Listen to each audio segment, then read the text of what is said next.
আসসালামু আলাইকুম ওয়া রাহমাতুল্লাহ। আজকে বাংলা সংবাদে আপনাদেরকে স্বাগতম। শুরুতে জানিয়ে দিচ্ছি সংবাদ শিরোনাম, এরপর থাকছে বিস্তারিত। মোটরসাইকেল মুখোমুখি সংঘর্ষে কুমিল্লা ব্রাহ্মণপাড়ায় একজনের মৃত্যু। পূর্বের চেয়ে আরও বেশি শক্তিশালী প্রধান উপদেষ্টা।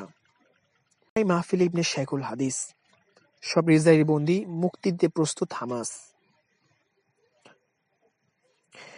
এতক্ষণ শুনলেন সংবাদ শিরোনাম, এখন বিস্তারিত। কুমিল্লা সিলেট মহাসড়কের ময়নামতি সাহেব বাজার নামক স্থানে গত বুধবার ১৯শে ফেব্রুয়ারি বিকেলে দুই মোটরসাইকেলের মুখোমুখি সংঘর্ষের ঘটনা ঘটেছে। এতে সাইফুল ইসলাম ৫৫ বছর বয়স নামের একজন নিহত হয়েছেন। এ ঘটনায় আরও দুজন আহত হয়েছেন। আহতদের কুমিল্লা বিভিন্ন হাসপাতালে ভর্তি করা হয়েছে। বুধবার ১৯শে ফেব্রুয়ারি বিকেল ৪টার দিকে ঘটনা ঘটে। নিহত সাইফুল ইসলাম ব্রাহ্মণপাড়া উপজেলার শশীদল ইউনিয়নের উত্তর নাগাইশ গ্রামের হাজী সুবেদ আলীর ছেলে। স্থানীয়রা জানান, কুমিল্লা সিলেট মহাসড়কের ময়নামতি সাহেব বাজার এলাকায় মহাসড়কে নিহত সাইফুল ইসলাম নিজ বাসা থেকে মোটরসাইকেল যোগে থেকে আসা বেপরোয়া অন্য একটি মোটরসাইকেল একটি অটোরিকশাকে পাশ কাটিয়ে গিয়ে মুখোমুখি সংঘর্ষ হয়। এ ঘটনায় সাইফুল ইসলাম গুরুতর আহত হয়। স্থানীয়রা তাকে উদ্ধার করে প্রথমে ময়নামতি জেনারেল হাসপাতালে নিলে তার অবস্থার অবনতি দেখে কুমিল্লা মেডিকেল কলেজ হাসপাতালে প্রেরণ করে। রাস্তায় সাইফুল ইসলাম মারা যায়। বিষয় নিশ্চিত করেন নিহত সাইফুল ইসলামের বড় ভাই মোহাম্মদ হুমায়ুন কবির। তিনি আরও জানান, আমার ছোট ভাই দীর্ঘদিন যাবৎ প্রবাসে ছিল, সেখানে থেকে এসে সার এর ডিলার ছিল। অন্তর্বর্তী সরকারের প্রধান উপদেষ্টা ডক্টর মোহাম্মদ ইউনূস বলেছেন, পূর্বের থেকে আমরা এখন আরও বেশি শক্তিশালী, উদ্যমী এবং সৃজনশীল। বর্তমান তরুণ প্রজন্মের স্বপ্ন অতীত প্রজন্মের স্বপ্নের চাইতে দুঃসাহসী। তারা যেমন নতুন বাংলাদেশ সৃষ্টি করতে চায়, তেমনি একই আত্মবিশ্বাসে নতুন পৃথিবী সৃষ্টি করতে চায়। বৃহস্পতিবার ২০ ফেব্রুয়ারি রাজধানীর ওসমানী স্মৃতি মিলনায়তনে ২১শে পদক ২০২৫ অনুষ্ঠানে তিনি এসব কথা বলেন। ডক্টর মোহাম্মদ ইউনূস বলেছেন, দেশের বরেণ্য ব্যক্তিত্ব যারা আজ ২১শে পদকে ভূষিত হয়েছেন, তাদের দেশবাসীর পক্ষ থেকে অভিনন্দন জানাচ্ছি। আপনাদের অবদানের জন্য জাতি বিশেষভাবে কৃতজ্ঞ।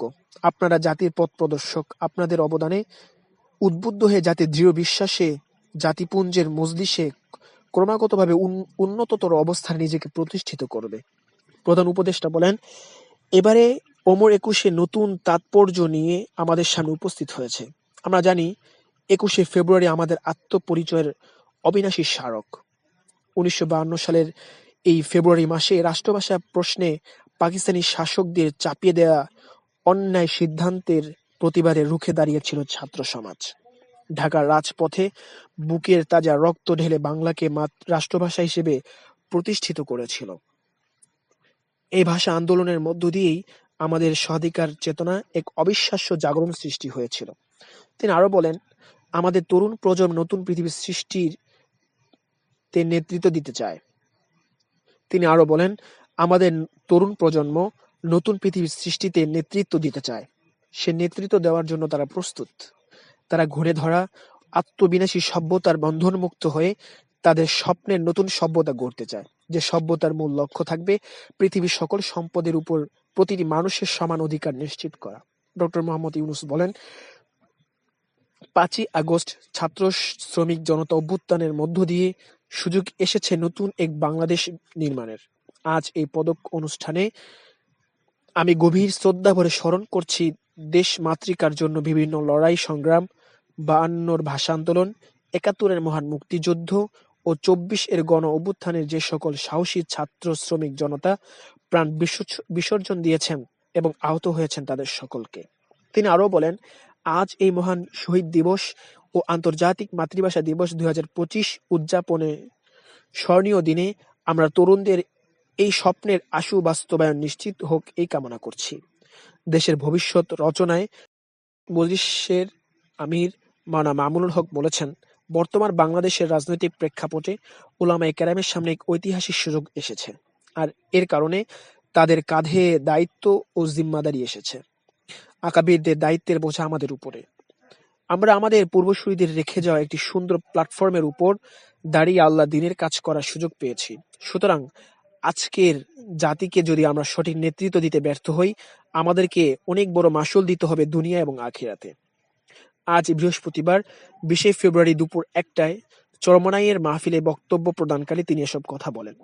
পারা মামুনুল হক বৃহত্তর ঐক্যের ডাক দিয়ে বলেন, বর্তমান বাংলাদেশে ইসলামী ৪টি পক্ষ রয়েছে, যাদের সাথে আমাদের ঈমান, তাওহীদ ও রিসালাত ছাড়া কিছু শাখাগত ফিকহি মাসালাগত ও আকীদাগত সামান্য মতপার্থক্য রয়েছে। তবে আমরা সবাই একটি কথায় একমত যে আমরা সবাই আল্লাহর জমিনে ইসলামী হুকুমত কায়েম করতে চাই। খেলাফত মজলিসের আমির বলেন, বাংলাদেশের অন্যান্য ৩টি ইসলামী ধারা আহলে জামায়াত, সুন্নি জামাত ইসলামী তারাও বাংলাদেশে ইসলামী হুকুমত চায় বলে আমি মনে করি। অতএব ইসলামী শাসন প্রতিষ্ঠা করতে সকলকে সীসা ঢালা প্রাচীরের মতো ঐক্য গড়ে তুলতে হবে। এর আগে শাইখুল হাদিস মাওলানা সংগঠন হামাস জানিয়েছে, একসঙ্গে তারা সব ইসরায়েলি বন্দীকে মুক্তি দিতে প্রস্তুত। এক বিবৃতিতে তারা গাজায় যুদ্ধবিরতির দ্বিতীয় পর্যায়ের জন্য তাদের দৃষ্টিভঙ্গিও তুলে ধরেছেন। সংগঠনের মুখপাত্র হাজেম কাশেম বলেছেন, আমরা এমন একটি দ্বিতীয় পর্যায়ের জন্য প্রস্তুত যেখানে একসঙ্গে সব বন্দীর বিনিময় হবে। তবে এটি তখনই সম্ভব যখন একটি চূড়ান্ত চুক্তি হবে, যা স্থায়ী যুদ্ধবিরতি এবং গাজা থেকে ইসরায়েলের সম্পূর্ণ সেনা প্রত্যাহার নিশ্চয়তা দিবে। হামাসের এই প্রস্তাব এমন সময় এলো যখন মার্কিন প্রেসিডেন্ট ডোনাল্ড ট্রাম্প ধাপে ধাপে বন্দী মুক্তির পরিবর্তে একসঙ্গে মুক্তির পক্ষে মত দিয়েছেন। একই সঙ্গে গাজায় আটক থাকা ইসরায়েলি বন্দীদের পরিবারগুলোও তাদের স্বজনদের একেবারে মুক্তির দাবি জানিয়েছে। এদিকে ইসরায়েলের সঙ্গে দ্বিতীয় পর্যায়ে যুদ্ধবিরতি নিয়ে আলোচনা শুরু করতে নিজেদের প্রস্তুতি ঘোষণা করেছে হামাস। সংগঠনটির প্রধান আলোচক খলিল আল হাইয়া মঙ্গলবার এক বক্তব্যে তথ্য জানিয়েছেন।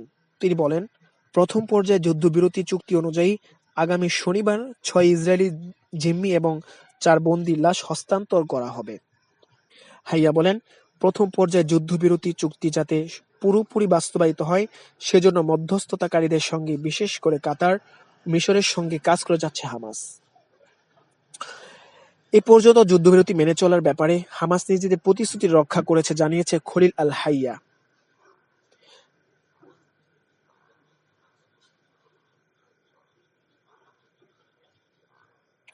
এ পর্যন্ত যুদ্ধবিরতি মেনে চলার ব্যাপারে হামাস নিজেদের প্রতিশ্রুতি রক্ষা করেছে জানিয়ে খলিল হাইয়া বলেন, ইহুদিবাদী ইসরায়েল চুক্তির শর্তগুলো ঠিকমতো পালন করছে না।